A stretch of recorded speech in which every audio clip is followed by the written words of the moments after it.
So ayun, magandang araw sa inyo mga brad. Ngayong araw, samahan nyo kung maglinis ng kulungan ng mga manok natin. Kasi medyo madumi na yun. And linisan lang natin konti. Dito na pala yung mga walis ko. Yan. Let's go!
So, ayan mga brad.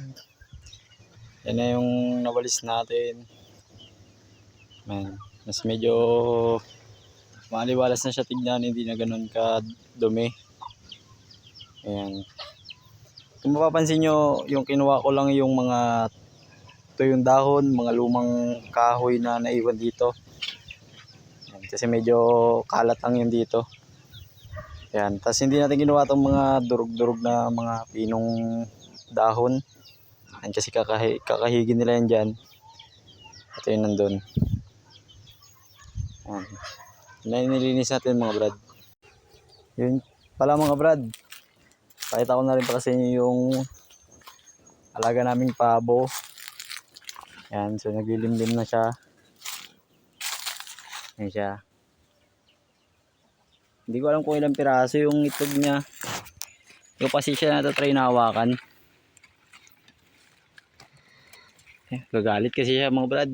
Hindi natin matignan. Pero mga 2 linggo na yan siya dyan na naglilimlim. Ewan ko lang kung gaano katagal maglimlim ang pabo. Kung pares ba siya sa manok.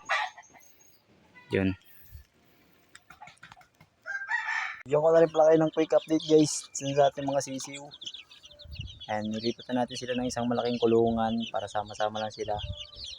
Ayan, nilagyan lang namin ng ilaw. Ayan, kasi yun yung kainan nila. Ayan, mga nakabitin lang. Tapos nandun yung tubig nila. Hindi na sila tutulog paggabi mga brad.